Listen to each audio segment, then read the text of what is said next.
bibiri mvuze ahagana hepfo ni ibintu abantu bo muri iyi si bahatanira cyangwa baharanira cyangwa barwanira mu buryo bushoboka bwose kugira ngo abishyikeho ubukire n'icyubahiro. Ni ibintu bishobora abantu bahatanira ndetse bamwe bakahatakariza ubuzima, bamwe ndetse bakagambanirana ndetse bamwe bakica abandi, mbese bagahatanira ubu bukire n'iki cyubahiro, abandi bakagwa mu nyanja, abandi bakagwa.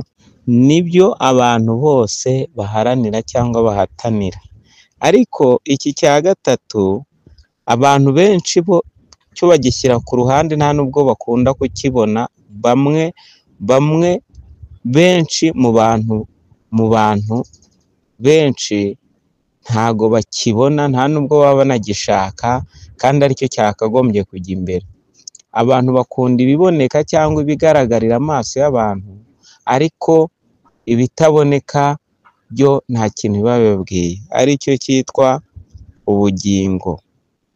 Kuko twabwiwe ngo uwicisha bugufi akubaha Uwiteka, ingororano ye ni ubukire n'icyubahiro n'ubugingo. Bishatse kuvuga ngo rero mu kwicisha bugufi harimo ibi bintu byose uko ari bitatu, harimo ubukire, hakabamo icyubahiro, hakabamo n'ubugingo buhoraho. Bishatse kuvuga ngo umuntu wicishije bugufi akubaha Uwiteka, ibyo Uwiteka.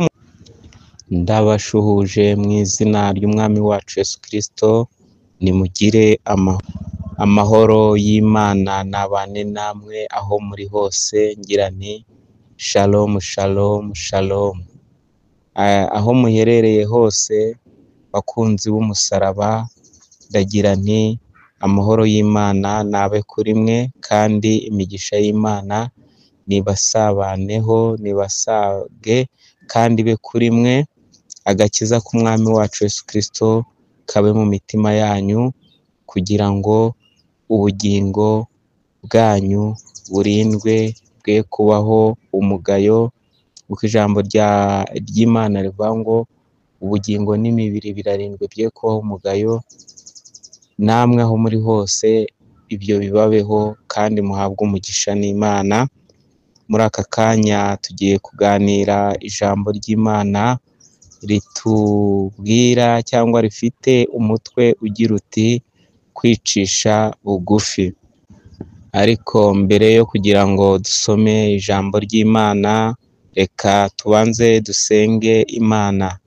Mana nyir'ibihe, Mana ifite ubutware n'ubushobozi, umurengezi w'ubugingo bwacu, Mana y'amahoro, uradukunda kandi ubwo udukunda ntawarurondora. Urukundo rwawe kuri twe rurahambaye, kuko urukundo rwawe ntawarurondora. Urukundo rwawe ni rwinshi kuri twe kandi rurahambaye. Nyemerera njye ugiye kuvuga ijambo ryawe, ntaba ari njye, wanze unyejeshe amazi n'amaraso, kugira ngo mbashe guhinduka akanwa kawe. Mwami, nk'uko Yesaya yakubwiye ngo umukozi ikara ryaka ku munwa, nanjye muri aka kanya nkoze ikara ryaka ku munwa, kugira ngo mbashe kuvuga mvugishijwe nawe, simvuge ibyo kamere yanjye itekereza cyangwa ibivuye muri njye, ahubwo mvuge mvugishijwe nawe. Tubyambaje Imana mu izina ry'Umwami wacu Yesu Kristo, amen amen. Tugiye kuganira ku ijambo ry'Imana nk'uko nabibabwiye, rifite umutwe ugira uti kwicisha bugufi. Niryo jambo ry'Imana tugiye kuganira. Turarisanga hano mu gitabo cy'Imigani, ibice ni 22 ku murongo wa 4. Handitse amagambo y'Imana agira ati, uwicisha bugufi akubaha Uwiteka, ingororano ye ni ubukire n'icyubahiro n'ubugingo. Imana ishimwe cyane. Iri jambo ryanditse muri iki gitabo cy'Imigani, ibice 22, ritubwiyemo ibintu bitatu bitubwira, nibyo tugiye kuganiraho muri aka kanya, kugira ngo buri muntu wese buri wese uzaryumva cyangwa uraryumva kugira ngo rigire aho rimukura n'aho rimushyitsa.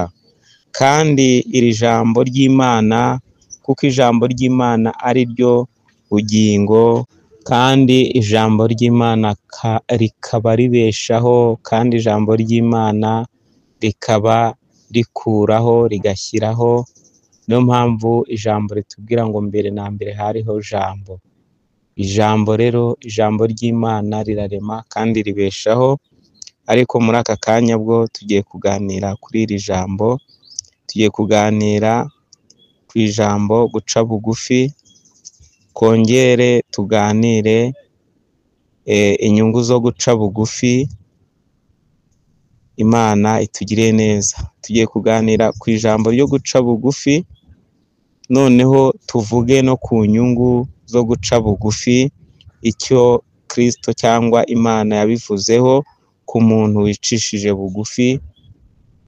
Imana itugirire neza kandi Imana iduhane umugisha.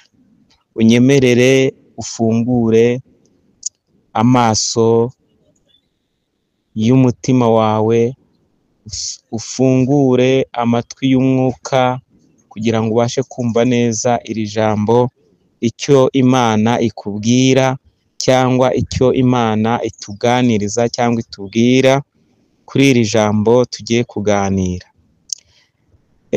Guca bugufi ni ikintu kitorohera buri bantu bose, cyangwa kitorohera buri muntu wese. Ni nayo mpamvu ujya wumva nk'umuntu wenda ni ukuri, iyo ari umunyacyubahiro akakuganiriza ukabona wowe akubwiye neza, biragushimisha cyane kuko abaciye bugufi akumva icyo umubwira cyangwa icyo umusaba. Ijambo guca bugufi rero ni ijambo ritoroshye, cyangwa ni ijambo rikomeye, kandi nubwo rikomeye ariko naryo ririmo ibikomeye, ririmo inyungu nyinshi ku muntu wabashe guca bugufi. Ririmo ibintu bikomeye kuko ari byo bigenga umuntu wese uri hano ku isi, kandi buri muntu wese harimo mu guca bugufi harimo ibintu nkenerwa umuntu hano muri iyi si wese akenera, cyangwa yifuza, cyangwa aharanira, cyangwa mbese umuntu wese muri iyi si harimo ibintu nkenerwa ku muntu wese uri muri iyi si, cyangwa umuntu wese Imana yashyize kuri iyi si, yaba ari ukomeye n'uworoheje, yaba ari umukire n'umukene. Mu guca bugufi ibyo bintu byose abo bantu bose barabikenera. Iyo urebye hariya haravuga ngo uwicisha bugufi akubaha Uwiteka, ingororano ze nizi. Ubukire, umuntu wese muri iyi si, yaba ari abo bose wumva bahatanira ibyubahiro runaka, mbese baba bashaka ubukire kugira ngo abeho neza, kugira ngo arye neza, aryame neza, izina rye ryogere, abe umukire, abe umuntu ukomeye cyane. Byose nibyo bahatanira. Icyubahiro cyo, aba bose wumva bakora amakudeta, aba bose wumva bicana ku mpande z'isi zose bagambanirana, bakora ibyangwa n'amaso y'Uwiteka, baba barimo bashaka icyubahiro. Noneho ikindi kintu ahubwo abantu kiba muri uku guca bugufi, abantu, ibi bintu bibiri mvuze ahagana hepfo ni ibintu abantu bo muri iyi si bahatanira, cyangwa baharanira, cyangwa barwanira mu buryo bushoboka bwose kugira ngo abishyikeho. Ubukire n'icyubahiro ni ibintu bishobora abantu bahatanira, ndetse bamwe bakahatakariza ubuzima, bamwe ndetse bakagambanirana, ndetse bamwe bakica abandi, mbese bagahatanira ubu bukire n'iki cyubahiro, abandi bakagwa mu nyanja, abandi bakagwa. Nibyo abantu bose baharanira cyangwa bahatanira. ariko iki cya gatatu abantu benshi bo cyo bagishyira ku ruhande nta nubwo bakunda kukibona, bamwe benshi mu bantu benshi ntago bakibona, nta nubwo baba banagishaka, kandi aricyo cyakagombye kujya imbere. Abantu bakunda ibiboneka cyangwa ibigaragarira amaso y'abantu, ariko ibitaboneka byo nta kintu biba bibabwiye, aricyo cyitwa ubugingo. Kuko twabwiwe ngo uwicisha bugufi akubaha Uwiteka, ingororano ye ni ubukire n'icyubahiro n'ubugingo.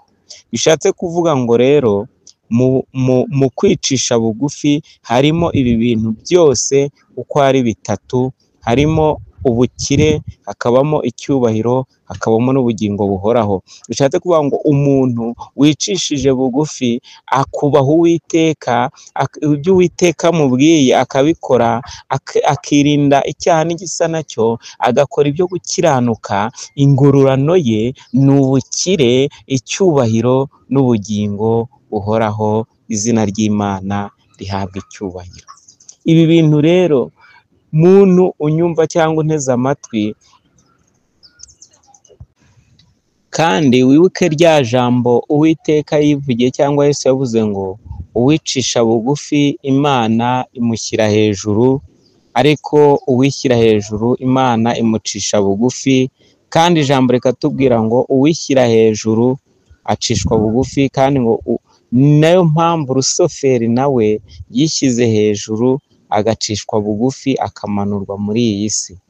Bishatse kuvuga ngo rero umuntu wese wishyize hejuru Imana imucisha bugufi, ngo ariko uwicishije bugufi akubaha Uwiteka, Imana imushyira hejuru, ikamuha cya cyubahiro, ikamuha ubukire, ikamuha n'ubugingo, ikazamuha n'ubugingo buhoraho. Ubugingo buhoraho tubonera muri Kristo Yesu, ubugingo buhoraho tutabona tucyambaye uyu mubiri, ahubwo ubugingo buhoraho tuzabona tumaze kwiyambura uyu mubiri. Niyo nyungu rero yo ku muntu wicisha bugufi akubaha Uwiteka, Imana iduhana umugisha. Ndakwifuriza guca bugufi, kugira ngo inyungu zo guca bugufi arizo ubu bukire, icyubahiro n'ubugingo buhoraho uzabibone, kuko uzaba waciye bugufi ukubaha Uwiteka. Imana itugire neza, Imana iduhane umugisha. Amen.